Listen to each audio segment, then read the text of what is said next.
The cycle of never enough is at its core a reactive pattern.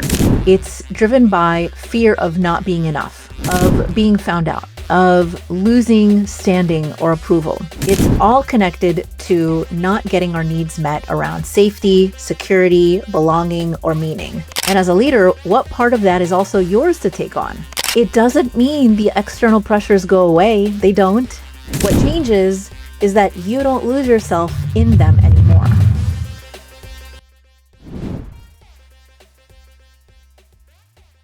So far in the series, we have looked at the vicious cycle of never enough, which is that exhausting loop of overperforming, overproving, and never quite feeling like you've arrived.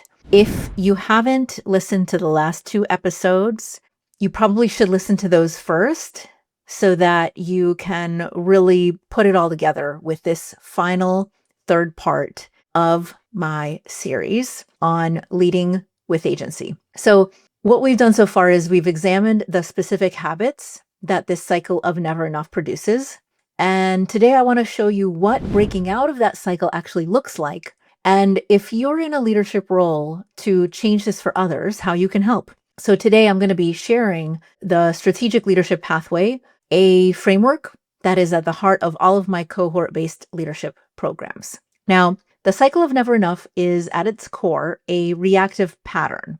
It's driven by fear of not being enough, of being found out, of losing standing or approval.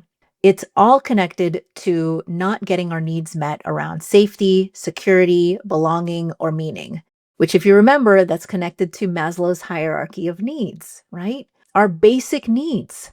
And when they are not being met, we end up in this terrible cycle trying to get them met in ways that can be counterproductive after a while. Maybe they work for a short term, but not the long term. The strategic leadership pathway is the counterpart. It's a path leading into agency and discernment from a place of clarity about who you are, what you stand for, how you want to show up, what part is your responsibility to take on, and importantly, how to separate that out from the responsibility that others might have to create a healthy environment where you and others can thrive.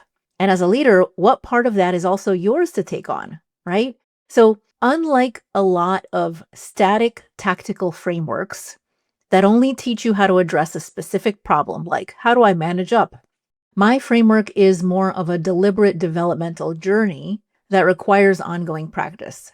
And you just keep growing these skills over time. They just get better and better, and you're better than able to apply it to more situations with greater complexity. And it's got 5 stages. Let me describe them to you and what they look like. Stage 1 is facing uncertainty. Now, this is always the entry point. Any leadership change or new role that you take on starts here and brings you back to this point when you're facing a new uncertainty about who you are now, who you need to become to be able to meet this moment, what challenges you need to face and better understand. So every time you take on a new leadership role, it comes back to this, or a new leadership challenge, it comes back to this, uncertainty, facing uncertainty. Uncertainty comes with anything new.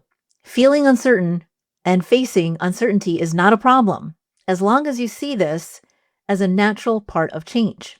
Many people think, if I feel uncertain, it must mean I'm not ready. That's probably where some imposter experiences come from. But that's not an accurate assessment, because if you're trying something new, you should be feeling uncertain.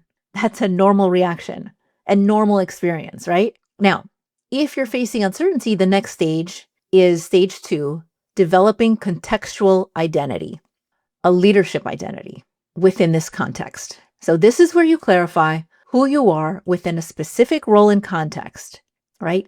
It's about evolving your leadership identity in a way that doesn't over-sacrifice who you are in the process. Many times, leadership programs will share about a leadership style or a leadership identity, and it's as if like, this is who you are now. Well, the reality is we are different things and act in different ways in different contexts, right? So you need to develop contextual leadership identity. And the point is, the goal is you clarify how you want to step up into the new leadership challenge in a way that meets the moment, that doesn't force you into an exhausting pretzel of contradictions. And if you're extracting yourself from that cycle of never enough, then what you're doing is you're stopping, you're no longer trying to be the right kind of leader and become the leader that makes sense within the context and your strengths without over-compromising or over-sacrificing. And this is also going to require you assessing whether you can be that kind of leader within your current organizational environment and how you can assess that. Okay, so let's say you've clarified some of that for yourself about your leadership identity within this context. Stage 3 is mapping your contextual strategy. Every leadership role requires a different set of strategies to succeed. Again, if you have gone through any leadership program and they teach you about one strategy or one way to develop a strategic mindset instead of how to evaluate the context to develop a different strategy based on the context, then that is not a great program because every leadership role requires a different set of strategies to succeed. And so this stage is about getting clear on what specific habits, what boundaries, what delegation practices, what negotiation skills, what resources, including support systems and allies, you actually need in this context. Not what you've always done, not what works generally, what's needed here now for this particular situation. Now, there is no guarantee that you will be successful. There never is. But you will most certainly optimize the likelihood of a successful outcome. And importantly, also feel confident and clear and personally aligned doing so if you go through this, okay? So now, let's say you've evaluated the system, the specific set of strategies to meet the moment in this context. Stage 4 is navigating complexity adaptively. So once you can see the system clearly, you can navigate it more skillfully. The organizational complexity you will navigate will still be challenging.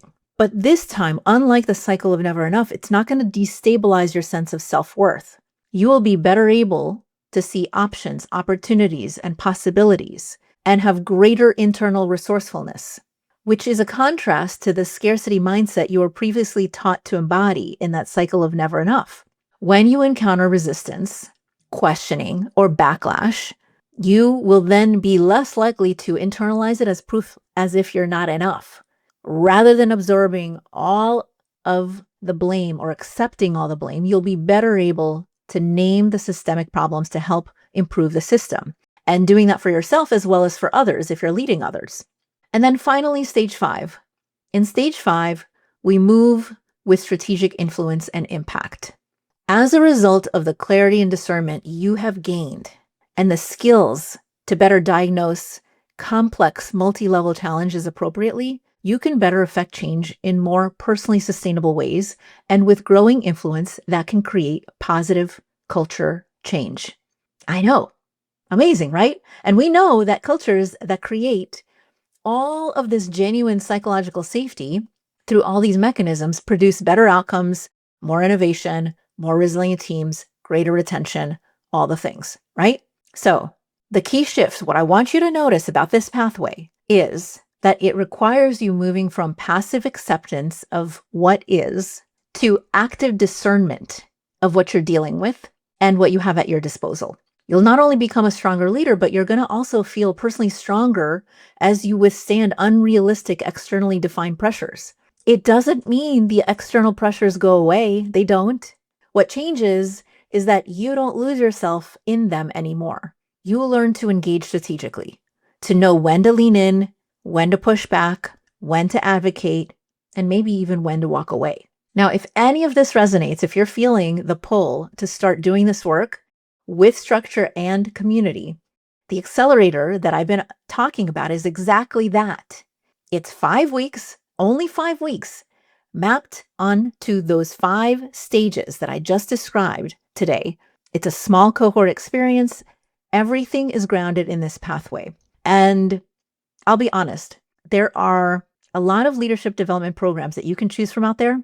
A lot of these programs that promise transformation aren't rigorously evaluated, and they aren't rooted in psychological frameworks of what actually works. And one of my deep commitments as a psychologist and as a researcher is to design programs that actually deliver and measure the outcomes that we share are likely. And what I could tell you is that the data that we've collected from past cohorts is clear. Participants have experienced significant reductions in imposter experiences, a stronger support system. Many of them walk away with friends, new friends, the safety to finally talk about the personal dimensions of leadership challenges, meaningful shifts in their leadership self-efficacy, and the ability to navigate complexity with greater clarity. So it's a no-brainer, right? What are you waiting for? And oh yeah, our enrollment deadline has been extended to April 15th because we do have a few more slots. The cohort runs on Fridays from April 24th through May 29th, 2026, from 12 p.m. to 2 p.m. U.S. Eastern Time. And anything that you miss, you can catch up on with the recordings, right? So you're going to get content on each stage, weekly group consultation, 3 months of private community access and strategy office hours, and access to a comprehensive resource library, all for a very affordable, accessible price, because that is the entire point of this program, is to make it affordable and accessible.